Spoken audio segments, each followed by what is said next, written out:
Hello friends, എല്ലാവർക്കും നമസ്കാരം. നിങ്ങളേവരും കാത്തിരിക്കുന്ന രേവതിയുടെയും സച്ചിയുടെയും ഇന്നത്തെ വിശേഷത്തിലേക്ക് എല്ലാ കൂട്ടുകാർക്കും സ്വാഗതം.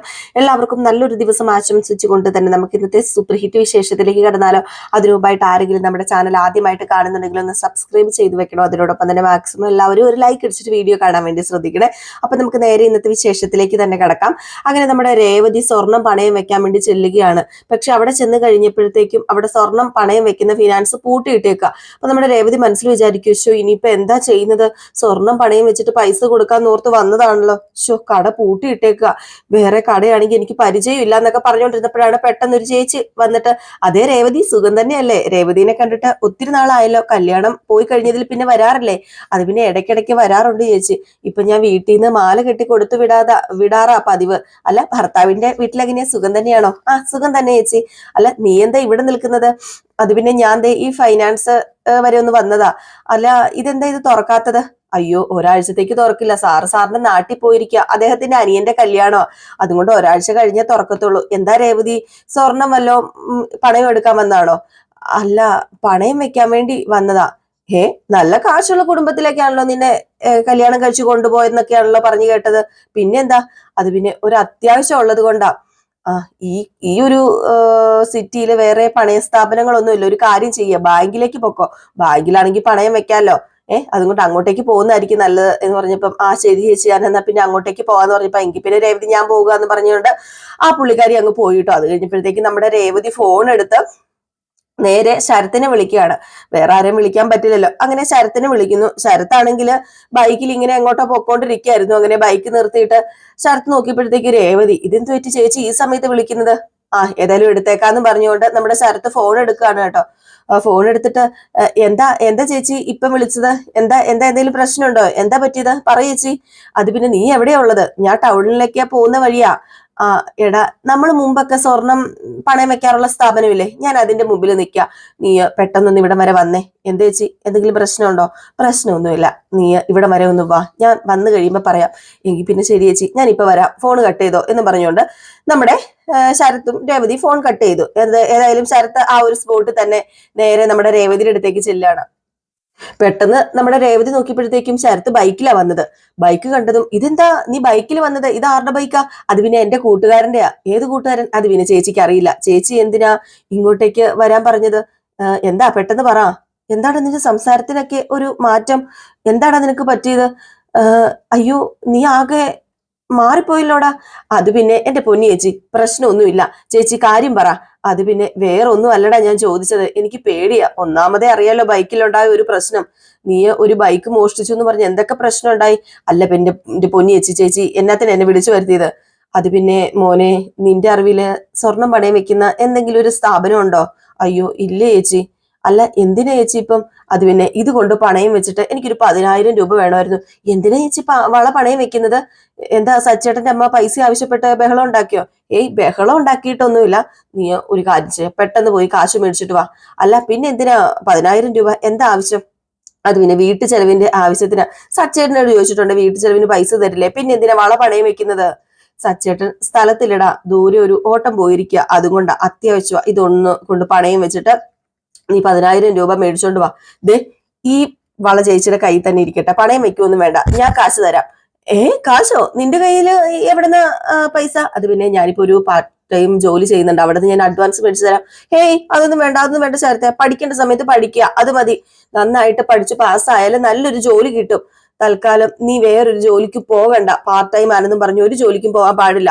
അതുകൊണ്ട് അഡ്വാൻസ് ഒന്നും മേടിക്കണ്ട. നീ ഏതായാലും ഈ വള കൊണ്ട് പണയം വെക്കാം, പണയം വെച്ചിട്ട് നീ പൈസ മേടിച്ച് തന്നാൽ മതി എന്ന് പറഞ്ഞു. എങ്കിൽ പിന്നെ ചേച്ചി വീട്ടിലേക്ക് പോക്കോ, ഞാൻ വീട്ടിലേക്ക് വന്നോളാം കാശുമായിട്ട്. അയ്യോ വേണ്ട, നീ കാശുമായിട്ട് വീട്ടിലേക്കൊന്നും വരണ്ട. കാശ് മേടിച്ചതിന് ശേഷം നീ എന്നെ വിളിക്കും, എവിടെ കൊണ്ടുവരണമെന്ന് ഞാൻ പറയാം എന്ന് പറഞ്ഞപ്പം, എങ്കിൽ പിന്നെ ശരി ചേച്ചി എന്ന് പറഞ്ഞ് നമ്മുടെ സ്ഥലത്ത് അങ്ങ് പോവാണ് കേട്ടോ, വണ്ടി കയറി. ഇതേ സമയം നമ്മുടെ രേവതി എന്ത് ചെയ്യണമെന്ന് പോലും അറിയില്ലാതെ ആ ഒരു ഫൈനാൻസറുടെ ആ ഒരു അടച്ചിട്ട ഫൈനാൻസിലെ അവിടെ തന്നെ ഇരിക്കുകയാണ്. പിന്നെ കാണിക്കുന്ന സീൻ എന്ന് പറഞ്ഞു കഴിഞ്ഞിട്ടുണ്ടെങ്കിൽ, നമ്മുടെ സച്ചി ഇങ്ങനെ നടന്നു വരുമ്പം ഏതോ ഒരാൾ ഇങ്ങനെ ഫോണിൽ സംസാരിച്ചുകൊണ്ടിരിക്കുകയാണ്. അപ്പൊ സച്ചിയുടെ പരിചയക്കാരനാണ്. അപ്പം നമസ്കാരം സാറേ, സാറെന്താ ഇവിടെ? അല്ല സച്ചി, നീ എന്താ ഇവിടെ? കുറെ നാളായല്ലോ കണ്ടിട്ട്. അത് പിന്നെ ഞാനിവിടെ അടുത്തൊരു ആളെ കാണാൻ പോവാ. അല്ല സാറെന്താ ഇവിടെ? അത് പിന്നെ എനിക്ക് ജോലിക്കൊരു ആളെ വേണമായിരുന്നു, ഞാൻ അന്വേഷിച്ച് ഇറങ്ങിയതാ. എല്ലാവർക്കും ഡിമാൻഡ്, ഒരുത്തരും വരുന്നില്ല. എന്ത് ജോലിക്കാ സാറേ ആളെ വേണ്ടത്? ഇവിടുത്തെ അപ്പാർട്ട്മെന്റിലെ കാറുകളിലെ എന്താ കാർ ഡ്രൈവറെയാണോ വേണ്ടത്? ഏയ് കാർ ഡ്രൈവർ അല്ലടാ, കാർ കഴുകാൻ ആളെ വേണ്ടതെന്ന് പറഞ്ഞു. അപ്പൊ പെട്ടെന്ന് സച്ചി ഇങ്ങനെ ചിന്തിക്കുക. അപ്പൊ അയാൾ പറഞ്ഞു, ഞങ്ങളുടെ അപ്പാർട്ട്മെന്റിൽ 30ഓളം കാറുകളുണ്ട്, അത് കഴുകാൻ വേണ്ടി ആളെ വേണം. അല്ല നിനക്കറിയാവുന്ന ആരെങ്കിലും ഉണ്ടോടാ സച്ചി? ആരെങ്കിലും ഉണ്ടെങ്കിൽ ഒന്ന് കൊളുത്തി തടാ. അത് പിന്നെ ഒരു കാറിന് എത്ര രൂപ കൊടുക്കും? ഒരു കാറിന് മാസം 1000 രൂപ വെച്ച് കൊടുക്കാം. 1000 രൂപ വെച്ച് കൊടുത്തു കഴിഞ്ഞിട്ടുണ്ടെങ്കിൽ മാസം 30,000 രൂപ കിട്ടും. പിന്നെ എക്സ്ട്രാ കാശ് എന്ന് പറഞ്ഞാൽ ആ വീട്ടിലെ വേറെ എന്തെങ്കിലും ജോലിയൊക്കെ ചെയ്താൽ കിട്ടും. അവിടെ ഒരു 10-30 വീടുണ്ടല്ലോ. എങ്കിൽ പിന്നെ ഞാനൊരു കാര്യം പറയട്ടെ, ഞാൻ വരട്ടെ സാറ് ജോലിക്ക്? നീയോ? നീ സ്വന്തം കാർ ഓടിക്കുന്നുണ്ടല്ലോ, പിന്നെ എന്തിനാണ് നീ വേറെ ജോലിക്ക് പോകുന്നത്? അത് പിന്നെ അതിപ്പോ ഇല്ല സാറേ, എല്ലാം പോയി സാറേ. ഇപ്പം വേറെ കാറും എനിക്കില്ല, സ്വന്തം കാറും ഇല്ല, ജോലി ഒന്നുമില്ല. അയ്യോ, എങ്കിലും താൻ ഇങ്ങനെ ഒരു ജോലി ചെയ്യാന്ന് വെച്ചാല്, ഓ അത് ശരിയാണോ? അതൊന്നുമില്ല സാറേ, കുഴപ്പമൊന്നുമില്ല, ജീവിക്കാൻ വേണ്ടി ഏത് ജോലിയും ചെയ്യാൻ ഞാൻ തയ്യാറാ സാറേ, ഞാൻ നന്നായിട്ട് ചെയ്തോളാം. പ്ലീസ് സാർ, ആ ജോലി എനിക്ക് തരണം. ശരി, എങ്കിൽ പിന്നെ സച്ചി, എനിക്ക് നിന്നെ നന്നായിട്ട് അറിയാം, വിശ്വസിക്കാൻ കൊള്ളാവുന്നത് തന്നെയാ നീ. അതുകൊണ്ട് ബാ, നമുക്ക് അപ്പാർട്ട്മെന്റിലേക്ക് പോകാം. നീ മനസ്സോടെ തന്നെയാണല്ലോടാ സച്ചി? അതെ സാറേ, 100% മനസ്സോടു കൂടി തന്നെയാ ഞാനിപ്പോ ഇവിടെ സാറിന്റെ മുമ്പിൽ നിൽക്കുന്നത്. എനിക്കിപ്പോ ഒരു ജോലി ആവശ്യം, അത് എന്ത് ജോലിയാ ഏത് ജോലിയാന്നൊന്നും ഞാൻ നോക്കുന്നില്ല എന്ന് പറഞ്ഞിട്ട് നേരെ നമ്മുടെ സച്ചിനെ വണ്ടി കയറ്റി അയാള് നേരെ അപ്പാർട്ട്മെന്റിലേക്ക് പോവാണ് കേട്ടോ. ഇതേ സമയം കാണിക്കുന്നത് നമ്മുടെ ശരത്തിനെയാണ്. അപ്പൊ ശരത്ത് പലിശയ്ക്ക് പൈസ ഒക്കെ കൊടുക്കുന്ന ഒരു സ്ഥലം ഉണ്ടല്ലോ, കുറെ ഗുണ്ടകള്. അവിടെ ചെന്നിട്ടാണ് നമ്മുടെ ശരത്ത് കേറുന്നത്. അപ്പം അവിടെ ചെന്നപ്പോഴത്തേക്കും, എടാ പലിശയൊക്കെ തരുന്നുണ്ടോടാ? നീ പോയി തിരക്കിയോടാ. 2 പേര് തന്നു, ബാക്കിയുള്ളവര് തന്നിട്ടില്ല. എന്താ ഇനി അവരെ കളിപ്പിക്കുകയാണോ? കളിപ്പിക്കൊന്നുമല്ല ചേട്ടാ, ഞാൻ പോയി ചോദിച്ചോളാം, ഞാൻ പോയി മേടിച്ചോളാം, ഇന്ന കാശെന്ന് പറഞ്ഞു. എന്താ എന്നാ പിന്നെ കാശെണ്ണി നോക്ക് എന്ന് അങ്ങനെ പറഞ്ഞപ്പോ എനിക്ക് നിന്നെ വിശ്വാസമാണ്, അതുകൊണ്ട് പിന്നെ കാശെണ്ണി നോക്കേണ്ട കാര്യമൊന്നുമില്ല, ഇന്നാടാ ഇത് നിന്റെ ചെലവിന് വെച്ചോന്ന് പറഞ്ഞാൽ അതിൽ നിന്ന് കുറച്ച് പൈസ എടുത്ത് നമ്മുടെ ശരത്തിന്റെ കൈ കൊടുത്തു കേട്ടോ. ശരത്തിന്റെ കൈ കൊടുത്തപ്പോഴാണ് ശരത്ത് പറയുന്നത്, അത് പിന്നെ ഒരു ഉപകാരം ചെയ്യോ ചേട്ടാന്ന്. എന്തുപകാരമാടാ? നിനക്കല്ലാതെ വേറെ ആർക്കാടാ ഞാൻ ഉപകാരം ചെയ്യേണ്ടത്? പറ, എന്തുപകാരം ചെയ്യേണ്ടത്? നീ പറ, നീ പറഞ്ഞു കഴിഞ്ഞിട്ടുണ്ടെങ്കിൽ എന്തുപകാരവും ഞാൻ ചെയ്യും. അത് പിന്നെ ഇത് ഒരു വളയാ, ഇത് പണയം വെച്ചിട്ട് ഒരു 10,000 രൂപ എനിക്ക് തരുമോ? ഈ വള പണയം വെച്ചിട്ട് 10,000 രൂപ നിനക്ക് തരാനോ? എന്തിനാടാ ഇപ്പൊ ഈ വള പണയം വെക്കണത്? എന്താവശ്യത്തിനാടാ? ഇത് ആരുടെ വളയാടാ? എവിടെന്നെങ്കിലും നീ അടിച്ചു മാറ്റിയതാണോ അവിടെ? അയ്യോ അല്ല, അടിച്ചു മാറ്റിയതൊന്നും അല്ല ചേട്ടാ, ഈ വളയുണ്ടല്ലോ എന്റെ ചേച്ചിയുടെ വളയാ. ചേച്ചിക്ക് എന്തോ 10,000 രൂപയുടെ ആവശ്യമുണ്ട്. ഏതായാലും ഫൈനാൻസ് ഒക്കെ അടച്ചിട്ടേക്കുമായിരുന്നു. അപ്പോഴാ ചേച്ചി എന്നെ വിളിച്ചത്. എങ്കിൽ പിന്നെ ഈ ഒരു വള പണയം വെച്ചിട്ട് ഒരു 10,000 രൂപ താ, ചേച്ചിക്ക് എന്തോ അത്യാവശ്യമാണെന്നാ പറഞ്ഞത്. ഈ എന്റെ പൊന്നടാ, ഈ വള പണയം വെച്ചിട്ട് ഞാൻ നിനക്ക് 10,000 രൂപ തരേണ്ട കാര്യമുണ്ടോ? ഒരിക്കലും ഈ വള പണയം വെച്ചിട്ട് 10,000 രൂപ തരേണ്ട കാര്യമില്ല.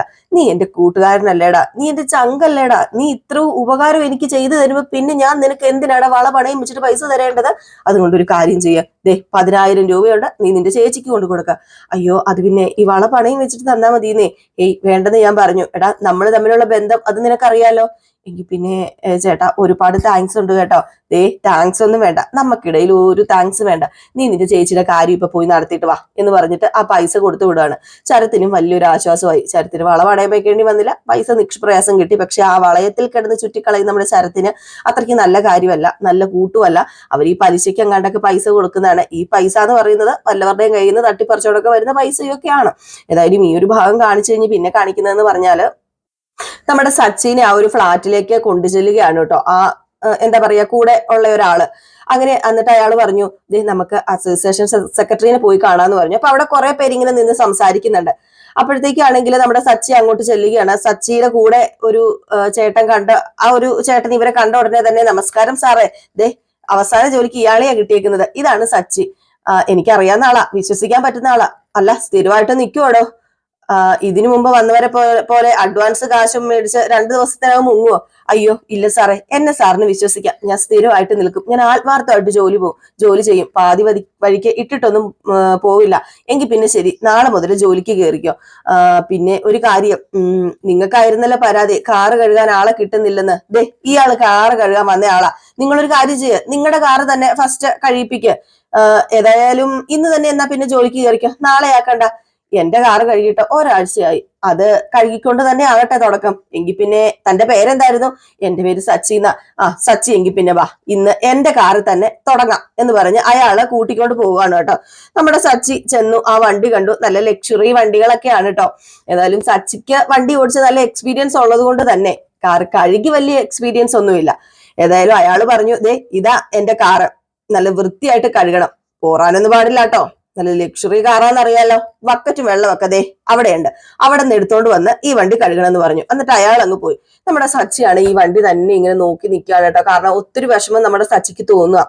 താൻ സ്വന്തമായിട്ട് ഓടിച്ചുകൊണ്ടിരുന്നതാണ് ഒരു വണ്ടി, ആ വണ്ടി ഇപ്പൊ പോവുകയും ചെയ്തു, വേറെ വണ്ടി കഴുകേണ്ടി വരുന്ന ഒരു അവസ്ഥ. സത്യം പറഞ്ഞു കഴിഞ്ഞിട്ടുണ്ടെങ്കിൽ നമുക്ക് സങ്കടം തോന്നും കേട്ടോ ആ ഒരു ഭാഗമൊക്കെ കാണുമ്പോഴത്തേക്കും.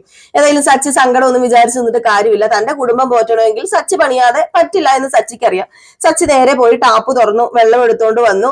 വെള്ളം നേരെ കോരി വണ്ടിയിലേക്ക് അങ്ങ് ഒഴിച്ചു. വണ്ടിയിലേക്ക് ഒഴിച്ച് കഴുകാനൊക്കെ അങ്ങ് തുടങ്ങി കേട്ടോ. സച്ചിയുടെ പണി സച്ചി നീറ്റായി ചെയ്യാണ്.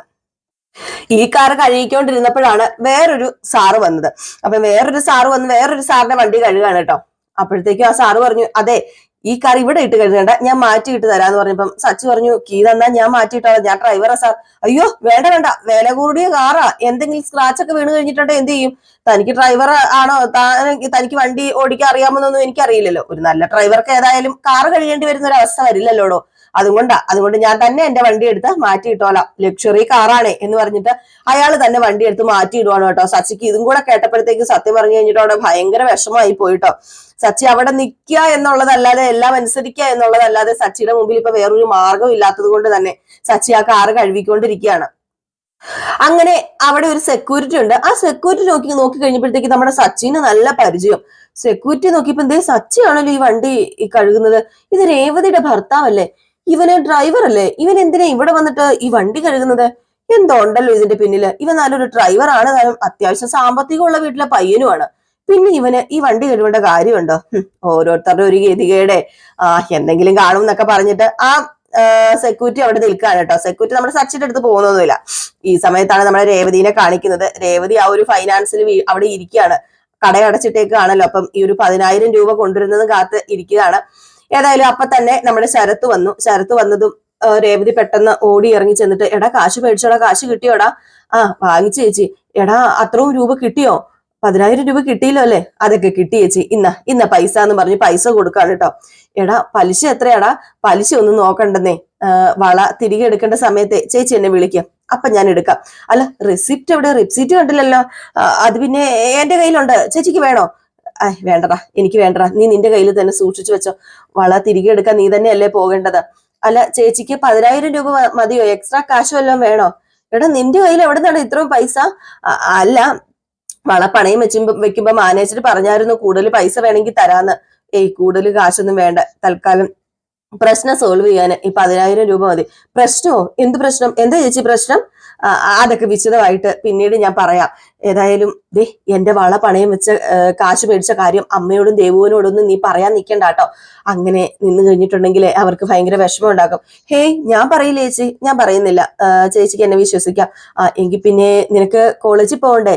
നിനക്ക് ഇന്ന് സ്പെഷ്യൽ ക്ലാസ് ആണോ? ഉച്ചയ്ക്ക് ശേഷം ഉച്ചയ്ക്ക് ശേഷം ക്ലാസ് ഉണ്ടാകും എന്നൊക്കെ അറിഞ്ഞിട്ടാ ഞാൻ നിന്നെ ഇപ്പം വിളിച്ചു വരുത്തിയത്. ഞാൻ കോളേജിൽ പോവുക ചേച്ചി. എങ്കിൽ പിന്നെ ശരി ചേച്ചി. നിക്ക്. പിന്നെ ഒരു കാര്യം, സുഹൃത്തുക്കളോട് വണ്ടി മേടിച്ച് ഓടിക്കുന്ന ഈ ഒരു ഏർപ്പാടുണ്ടല്ലോ, ഇത് നീ ഇതോടുകൂടി അങ്ങ് നിർത്തിയേക്കണം. സമയമാകുമ്പോൾ നിനക്ക് സ്വന്തമായിട്ടൊരു ബൈക്ക് മേടിക്കാൻ കഴിയും. പറഞ്ഞത് മനസ്സിലായല്ലോ? അപ്പം മേടിച്ച് ഓടിക്കുക, അല്ലാതെ വേറെ ആരുടെയും വണ്ടി നീ ഓടിക്കണ്ട കേട്ടോ. അല്ല ചേച്ചി എനിക്ക് മനസ്സിലായി ചേച്ചി. അല്ല ചേച്ചിനെ കൊണ്ടുവിടണമെങ്കിൽ ഞാനിപ്പോ ചേച്ചിനെ കൊണ്ടുവിടാം. എന്നെ കൊണ്ടുവിടുവൊന്നും വേണ്ട, ഞാൻ പൊക്കോളാം എന്നും പറഞ്ഞിട്ട് നമ്മുടെ രേവതി അങ്ങ് പോയി. ശരത്തും അങ്ങ് പോവുകയാണ് കേട്ടോ. ഏതായാലും ശരത്തിന്റെ ഈ പോക്ക് തീക്കളിയാണ് എന്ന് നമ്മുടെ രേവതിക്ക് മനസ്സിലാകുന്നില്ല. പക്ഷെ രേവതിക്ക് ഈ ബൈക്ക് എടുക്കുന്നതോ കൂട്ടുകെട്ടി കൂടുന്നതോ ഒന്നും ഇഷ്ടമല്ല കേട്ടോ. ഏതായാലും ഇത് കഴിഞ്ഞ് പിന്നെ കാണിക്കുന്ന നമ്മുടെ സച്ചിനെയാണ്. സച്ചി വീണ്ടും വണ്ടി കഴുകിക്കൊണ്ടിരിക്കുകയാണ്. പിന്നെ കാണിക്കുന്ന സീൻ നമ്മുടെ രേവതി സാധനങ്ങളൊക്കെ എടുത്ത് ഇങ്ങനെ ഡൈനിങ് ടേബിളിൽ നിരത്തി വെക്കാണ് കേട്ടോ വീട്ടിൽ ചെന്നിട്ട്. അപ്പം ലിസ്റ്റുകളൊക്കെ അനുസരിച്ച് സാധനങ്ങളൊക്കെ വന്നല്ലോ. അപ്പം രേവതി ഈ സാധനമൊക്കെ എടുത്ത് വെക്കുമ്പോഴത്തേക്ക് അങ്ങോട്ടേക്ക് ശ്രുതിയും വരികയാണ്. അപ്പൊ രേവതി ഇവിടെ നിൽക്കുന്നത് കണ്ടതേ ശ്രുതി ചോദിക്കുക, ശ്രുതി നീ പറഞ്ഞ് എക്സ്ട്രാ സാധനങ്ങളൊക്കെ കൊണ്ടുവന്നിട്ടുണ്ടല്ലോ അല്ലെ? കാണും, നമ്മള് എക്സ്ട്രാ കാശ് കൊടുത്തതല്ലേ. നിനക്ക് വേണ്ട സാധനങ്ങളൊക്കെ എടുത്ത് മാറ്റി വെക്കാൻ പറ ശ്രുതി. ഇവിടെയുള്ള ചിലരെ പോലെ എന്റേതും നിന്റേതെന്നുള്ള ആ ഒരു കാഴ്ചപ്പാടൊന്നും എനിക്കില്ല ശ്രുതി. അത് പിന്നെ എനിക്ക് അറിഞ്ഞൂടെ എന്ന് പറഞ്ഞു. അപ്പൊ രേവതി കേൾക്കാൻ വേണ്ടിയാണ് കേട്ടോ ഇതൊക്കെ പറയുന്നത്. രേവതി ഇതൊക്കെ കേട്ടു നിന്ന് ചൂളുവാണ്. അപ്പോഴത്തേക്ക് നമ്മുടെ ശ്രുതി പറഞ്ഞു, അതെ ശ്രുതി, വീട്ടിലെല്ലാവർക്കും വേണ്ടിയാ മേടിച്ചത് ഞാനിത്, അല്ലാതെ മാറ്റി വെക്കുമൊന്നും വേണ്ട, എല്ലാവർക്കും ഇത് കഴിക്കാനുള്ളതാ എന്നൊക്കെ ഇങ്ങനെ പറയുന്നു. അപ്പോഴത്തേക്ക് നമ്മുടെ സച്ചി വരികയാണ്. സച്ചി വന്നിട്ട്, അല്ല വീട്ടിലേക്കുള്ള സാധനങ്ങളൊക്കെ വന്നോ? കാശ് ഞാൻ 2 ദിവസത്തിനുള്ളിൽ തരാട്ടോ എന്നിങ്ങനെ പറഞ്ഞു. അപ്പൊ ചന്ദ്ര അവിടെ നിപ്പുണ്ടായിരുന്നു. അപ്പൊ ചന്ദ്ര പറഞ്ഞു, 2 ദിവസം കഴിഞ്ഞിട്ട് കാശ് തരാന്നോ? നീ എന്താടാ ഈ പറയുന്നത്? നിന്റെ ഭാര്യ എനിക്ക് കാശ് തന്നല്ലോ. പിന്നെ എന്താ നീ ഇങ്ങനെയൊക്കെ പറയുന്നത് 2 ദിവസം കഴിഞ്ഞു കൊടുക്കാന്നൊക്കെ. കാശ് കാശ് ഇവള് തന്നോ? അപ്പോഴത്തേക്കും അന്തം വിട്ടിങ്ങനെ നോക്കാണ് കേട്ടോ. കാശ് കാശ് എന്നൊക്കെ ഇങ്ങനെ മനസ്സിൽ ഇങ്ങനെ പറയാണ്. അപ്പം ചന്ദ്ര പറഞ്ഞു, അല്ല രേവതി, നീ കാശ് മേടിക്കാനല്ലേ ഇവന്റെ അടുത്ത് പോയത്? ഇവന്റെ അടുത്ത് നിന്ന് മേടിച്ച കാശ നീ എനിക്ക് തന്നതെന്നാ ഞാൻ വിചാരിച്ചത്. അപ്പൊ നിനക്ക് കാശ് എവിടെന്നാ കിട്ടിയത്? നീ എവിടെന്നെങ്കിലും മോഷ്ടിച്ചതാണോ രേവതി? അമ്മ എന്താ ഇങ്ങനെയൊക്കെ പറയുന്നത്? കാശ് മോഷ്ടിച്ചെന്നോ? അതിനെന്താ നീ ഇങ്ങനെ ഷോക്കാവുന്നത്? ഷോക്കാവേണ്ട കാര്യമുണ്ടോ? നിന്റെ കുടുംബത്തിൽ ഇതൊക്കെ സർവ്വസാധാരണമാണല്ലോ. നിന്റെ അനിയൻ ഒരു ചെറിയ കള്ളനാണല്ലോ. പിന്നെ പൈസ നിനക്ക് എവിടെന്നെങ്കിലും മോഷ്ടിക്കാലോ. പിന്നെ എന്താ പ്രശ്നം? ഏതായാലും നീയും പുതിയ പണിയൊക്കെ ഏറ്റു തുടങ്ങിയല്ലേ. അമ്മേ വേണ്ടാട്ടോ, സംസാരിക്കുന്നതിന് ഒരു അതിരുണ്ട് കേട്ടോ. ഒരാവശ്യമില്ലാതെ പരിഹാസവും കുറ്റപ്പെടുത്തലും ഒന്നും വേണ്ട. ഞാൻ പൈസ ഒന്നും മോഷ്ടിച്ചിട്ടില്ല. എനിക്ക് അങ്ങനെ പൈസ മോഷ്ടിക്കേണ്ട കാര്യമില്ല.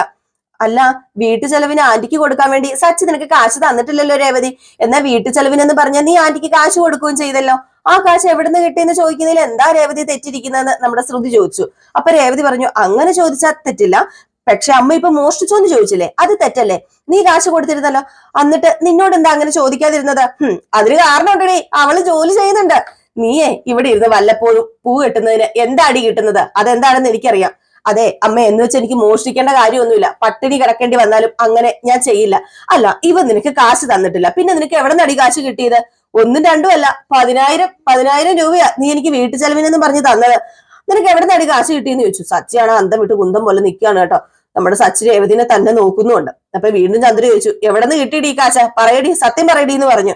നീ സത്യം പറയുന്നുണ്ടോ അതോ ഞാന് എന്ന് ചോദിച്ചപ്പോഴത്തേക്കും സച്ചി പറഞ്ഞു, ചോദ്യം ചെയ്യൽ നിർത്ത്. ഞാൻ രേവതിക്ക് കൊടുത്ത കാശ അവള് തന്നതെന്ന് പറഞ്ഞു കേട്ടോ. ഏതായാലും പെട്ടെന്ന് അവിടെ രേവതിനെ രക്ഷിച്ചു. അപ്പോഴത്തേക്ക് സുധി പറഞ്ഞു, അല്ല ഇപ്പോഴല്ലേ നീ പറഞ്ഞത് ഇവക്ക് കാശ് കൊടുത്തിട്ടില്ലെന്ന്? എടാ നീ വായടക്കടാ, നിന്നോട് വല്ലതും പറഞ്ഞോടാ? അല്ല, വായടച്ചു കഴിഞ്ഞിട്ടുണ്ടെങ്കിൽ ഞാൻ ഇനി ചായ കുടിക്കും. നീ ഒരു കാര്യം ചെയ്യാം, മൂക്കും കൊണ്ട് കുടിക്കുക. നിനക്ക് മൂക്കും കൊണ്ട് ഇഷായിണ ഇത്രയൊക്കെ എഴുതാൻ അറിയാലോ എന്ന് പറഞ്ഞു. അപ്പൊ ചന്ദ്ര പറഞ്ഞു, എടാ നീ എന്താടാ ഈ പറയുന്നത്? വെറുതെ നീ സുധിയുടെ മെക്കിട്ട് കയറുന്നതിന്. ആദ്യം പറയുന്നു കാശ് കൊടുത്തിട്ടില്ല, ഇപ്പൊ പറയുന്നു കൊടുത്തെന്ന്. അത് പിന്നെ വീട്ടു ചെലവിനല്ല ഞാൻ കൊടുത്തത്. പിന്നെ കാർ വാടകയും പലിശയും ഒക്കെ കൊടുക്കാനുള്ള ആ ഒരു കാശ് ഞാൻ ഇവക്ക് കൊടുത്തിരുന്നു. അതിൽ നിന്ന് എടുത്തായിരിക്കും അവള് നിങ്ങൾക്ക് കാശ് തന്നത് എന്നിങ്ങനെ പറഞ്ഞപ്പോഴത്തേക്കും രേവതി സത്യം പറഞ്ഞു കഴിഞ്ഞിട്ടുണ്ടെങ്കിൽ എന്താ പറയാ, ഭയങ്കര ആശ്വാസമായി കേട്ടോ. കാരണം നമ്മുടെ രേവതിനെ രക്ഷിച്ചല്ലോ സച്ചി. അപ്പൊ സച്ചി രേവതിയോട് ചോദിക്കുക, അല്ല നീ എന്തിനാ അതിൽ നിന്ന് എടുത്ത് പൈസ കൊടുത്തത്? നീ അതിൽ നിന്ന് പൈസ കൊടുത്താൽ ഞാൻ എങ്ങനെയാ വാടക കൊടുക്കുന്നത്, പലിശ കൊടുക്കുന്നത്? അത് പിന്നെ വീട്ടു ചെലവിനുള്ള കാശ് അമ്മ ഇന്ന് തന്നേ തീരുവുള്ളൂ എന്ന് പറഞ്ഞു. അതാ സച്ചിയേട്ടാ ഞാൻ ആ പൈസ എടുത്ത് കൊടുത്തതെന്ന് പറഞ്ഞു കേട്ടോ. അവിടെ ചെറുതായിട്ടൊരു നാടകം നമ്മുടെ സച്ചി രേവതി അങ്ങ് കളിക്കുകയാണ് കേട്ടോ. വേറൊന്നുമല്ല, നമ്മുടെ രേവതിനെ അപ്പൊ രക്ഷിക്കണം. അതല്ലാതെ വേറെ മാർഗം നമ്മുടെ സച്ചിയുടെ കയ്യിലില്ല. എന്നാലും ഇത്രയും പറഞ്ഞിട്ട് സച്ചി റൂമിലേക്ക് അങ്ങ് പോവുകയാണേ. പുറകെ നമ്മുടെ രേവതിയും പോയി. പക്ഷേ ചന്ദ്രയ്ക്ക് അത്രയ്ക്ക് വിശ്വാസം വന്നിട്ടില്ല. ചന്ദ്ര ഇങ്ങനെ നോക്കി നിൽക്കുകയാണ്, എന്തോ ഉണ്ടല്ലോ എന്ന് പറഞ്ഞുകൊണ്ട്. ഏതായാലും ഈ ഒരു ഭാഗം കാണിച്ചിട്ടാണ് ഇന്നത്തെ വിശേഷം അവസാനിക്കുന്നത്. അപ്പൊ എല്ലാവരും കാത്തിരിക്കുക അടുത്ത വിശേഷവുമായിട്ട് വരുന്നവരെ. എല്ലാവർക്കും ടാറ്റാ, ബൈ ബൈ.